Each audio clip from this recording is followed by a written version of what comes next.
subscribe to my channel, and also press this bell icon.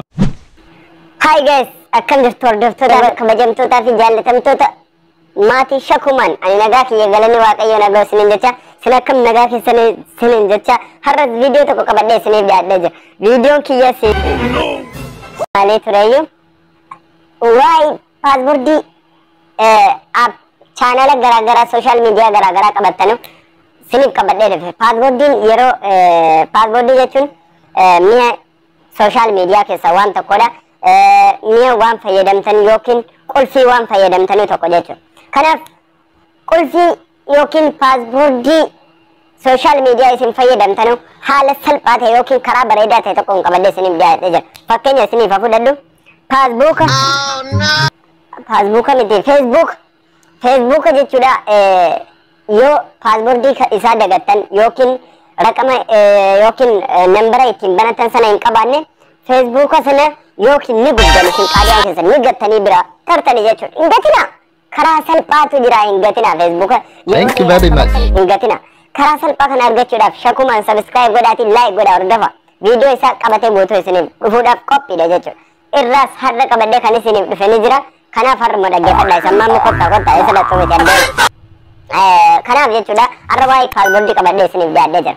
Feesbuuka tokko fakkeenyaaf gaafa paaspoortii isaa daganne yookiin loogaawut goonee itti deebi'uu dadhabne ni ganna jechuudha. Hin gatina. Furmaata qaba. Furmaata isaa shakuumaan gaafadha. Deemaati shakuumaan sabiskiraayib godhaati. Furmaata isaa koomentii jalatti akkas godhaati. Warri bitaan barreessitanis warri mirgaan barreessitanis gaafadha.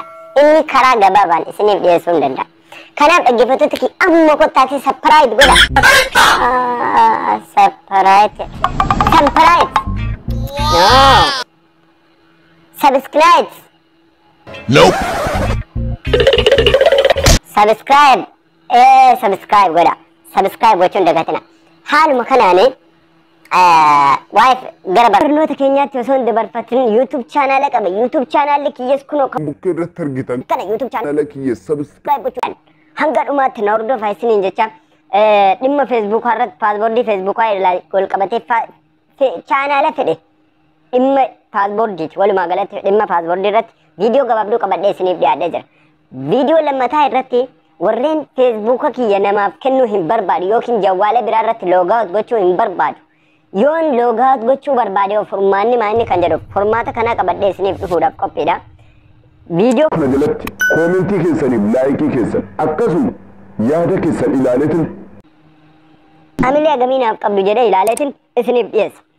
Gaafa akkas jedhu jawwaala feesbuuka tokko ituun iimeelii isaa beeku paaspoortii isaa beeku namni feesbuuka kan keessa jala hatuu dhiisiti ofii keetiif paaspoortiif iimeela isaa osoo beektu jawwaala biraatti akka itti loogaawut gochuuf jennaan eeyyama si gaafatu. An jawwaala lama harkatti yoo qabadhe jawwaala tokko ituuf iimeelii fi paaspoortii beekuu kan feesbuukaa jechuudha. Gara kanatti dabarsuu yoo barbaade ituman beeku eeyyama jawwaala kanarratti dhufu eeyyamu malee akka inni hin dabarfanne gonkumaa akka inni hin dabarfanne akka inni hin jenne qabadhee isiniif dhiyaadha. Garuu isin yaada keessan naaf kennuu fi sabiskiraayib gootanii akkasitti jabaadhu yookiin nuuf fidi barnoota kana yoo jettan anas isiniif fida jechuudha. Sin yoo isiniif dhufuu barbaaddan natti madda jechuudha. Isiniif hin dhiyeessa yoo hin barbaanne immoo dhiisa. Kanaaf yaada keessan as jalatti ibsadhaati achirraa yaada keessan qabadheetiin dhufe isinii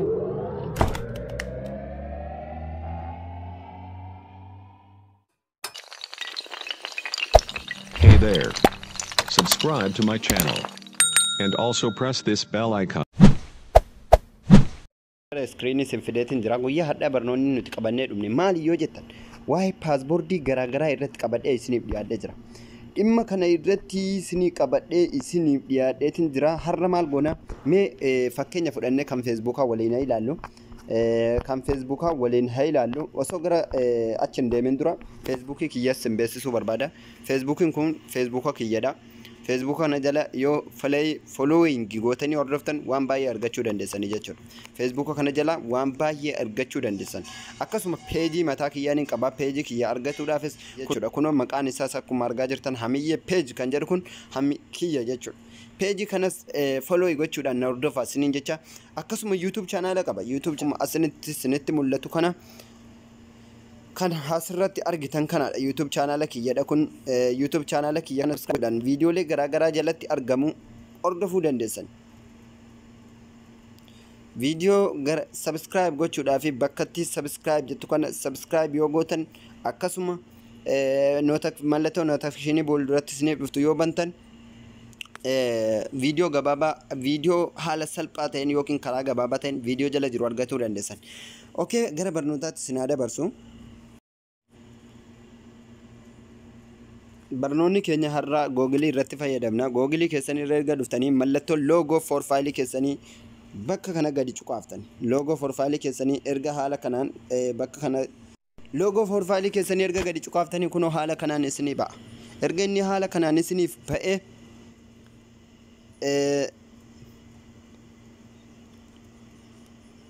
personal info kan jettu kunoo bakkatti kana yeroo tokkoof gadi cuqaaftan. Natti argaa jirtan logo profile kiyyaa kun logo profile kiyyaati ol deemna maqaa kiyya kunoo shakuu maan jedhe akkasuma bara irratti baname kunoo haala kanaan jira. Kulli isa bakka kanatti argattan jechuudha. Informationii jiru. Bara kana qollofatu qabdanii ni qolloftanii kunoo qulfii keessa jira kiyya akkuma argitan akkuma family bara akka itti banattan family irratti banattan dhiiraaf dubara ta'ullee akka itti banattan akkasuma paaspoortii keessanillee haala kanaan jira jechuudha dhaggeeffattoota kiyya. Erga haala kanaan dhuftanii mee paaspoortii kiyya keessa galee isin argisiisu naaf kolchaadha. Erga haala kanaan namni amma fakkeenyaaf namni paaspoortii kiyya yoo tuttuquu barbaade haala kanaan paaspoortii gaafata jechuudha. Paaspoortii kana eessaa argata namni kan jedhu waliin laalla irraa deebina. Haala kanaan gadee kana marayyuu kunoo raqama numbaree kiyyallee iimeelii kiyyallee haala kanaan as jala godhee jira jechuudha. Mee kan nuti har'a waliin ilaallu paaspoortii nuti akkamiin arganna?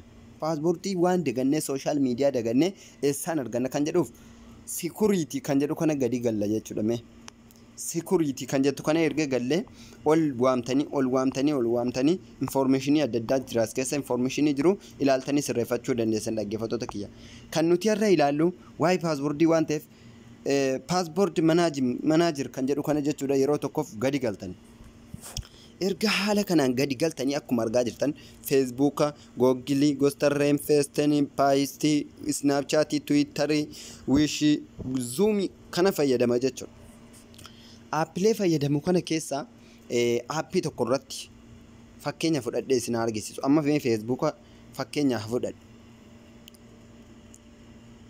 An Facebook kana paaspoortii isaa hin beeku jedhu mee gadi haa galu. Egaan dhaggeeffattoota kiyya ramzii gaafata yoo barbaadan ramzii isin gaafata ramzii sana hidhachuu qabdanii jechuudha. Yeroo isin itti galtanu ramzii isin gaafata ramzii sana ni hidhattanii erga isin ramzii sana hidhattanii banattanii haala kanaan isinii baasa jechuudha.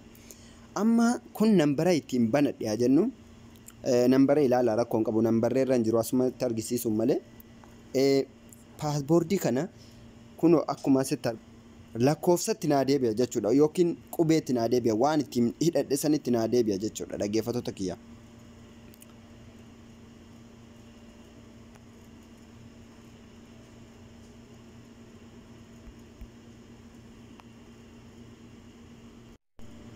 Egaan bakka kana yoo gadi cuqaasee lakkoofsatti naa deebi'a.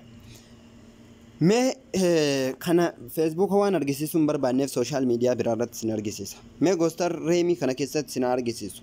Goostarii kana keessatti isin argisiisu mee takkattuu kaase jechuudha. Amma yoo ka'ee bakkatti ammaa gadi cuqaase paaspoortii isaaniin argadha jechuudha. Bakka kana yoo tuqe paaspoortiin isaa yoo amma akkanatti ilaalu wanti ta'e hin beekamu tuqaadhaan naa baasa jechuudha. Sooshaal miidiyaa biraa hasiniif haa dabalu mee kana siniif haa dabalu. Kana siniif argattanii jechuudha. Dabalataan immoo ammas ni jira. Kun nu ga'e jennee asumatti keessaa baana. Bakka kana keessas ni dhuftani. Bakka kana keessa eegga dhuftanii informationii akkamiitu jira. Asitti warra YouTube fayyadamtan waan kana on gochuu qabdanii YouTube keessa dhuftanii waan kana on gochuu qabdanii. Haala kanaan erga dhuftanii warra YouTube fayyadamu ni fayyada kun jechuudha. Onii gootan waan kana bakki kun off yoo ta'e jiraate on gootanii right kana armaan gad jiru kana lamaan illee right gootan jechuudha. Kunoo kanneen jechuudha. bakka kan looshinii kan jedhu jira, lookshin kan jedhus ni jira. Lookshinii kanas ofirraa cuftanii kun asumatti lookshin kan jedhu kana ofirraa cufuun eenyuun keessanillee dirqama jechuudha. Ofirraa cufuun banaatti waan taa'uuf ofirraa cufuun keessan dirqama jechuudha. Abbaan fedhe jawwaala namni qabatu marti waan kana ofirraa of gochuu qaba, on irraa fuudhee jechuudha. Kun kana cufuu qabdanii ofirraa lookshinii waan ta'eef cufamuu qaba jechuudha. Akkasuma weebsaayitiidha. Weebsaayitii garaagaraa kanallee on godhatanii fayyadamtan jechuudha. Weebsaayitii keessan on gochuun dirqama. Kunneen haala kanaan ilaaltanii kullii kana keessa sirreeffachuu dandeessanii irra guddaa kana irratti xiyyeeffadhee dhufee waa'ee paaspoortii keessan haala kanaan argatuu dandeessan feesbuuka gatuun afee jira jechuudha. Dhaggeeffattoota kiyya feesbuuka gatanii fayyadamuun afee jira karaa gabaabaa ta'een haala kan feesbuuka viidiyoo gabaabaa tokko isiniif hojjedha jedhee koomentii keessan eega kanarratti ilaala koomentii keessan yookiin aamilee keessan. Viidiyoon kunis maa inni yoo jettan feesbuuka keessan nama tokko namni sin jala hatuu dhiisaati yookiin sin jala loogaawut gochuu dhiisaati eeyyama keessan malee akkasin jawwaala lama harkatti yookiin mobaayila lama harkatti baadhattanii paaspoortii iimeelii isaa osoo beektanu jawwaala tokko irratti loogaawut gochuu gonkumaa akka hin dandeenye koodii isiniif kennamu sana galchitan malee gonkumaatiyyuu loogaawut gochuu akkasin hin dandeenye.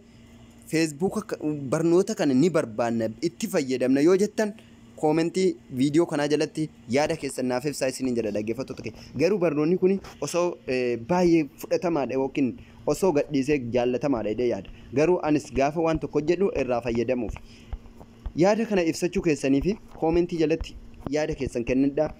Jawwaala lama harkatti baadhatanii paaspoortii fi iimeelii osoma beektanuu loogaawut gochuu gonkumaa hin dandeenye. Amma koodii shariikni isiniif jawwaala feesbuukni irra jiru sana kennutti achirraa fuutanii gara kana galchitanutti gonkumaa hin dandeessanu jechuudha. Maaliif ni hidhama shariika irratti hiqaamaa itti gootanii hiitanii jechuudha. Jawwaala sana irratti hidhamee waan jiruuf jawwaala biroo irratti gonkumaatiyyuu akka hin dabarfanne namni fedhe akka isin jalaa hin gubne namni fedhe akka isin jalaa loogaawut hin goone jechuudha. Barnoota kana ni barbaanna yoo jettan karaa salphaa ta'een koomentii jalatti yaada keessan ibsadhaa. Arraab barnoonni keenya asumatti dhaabbata. Laayik gochuun dagatina. Thank you very much.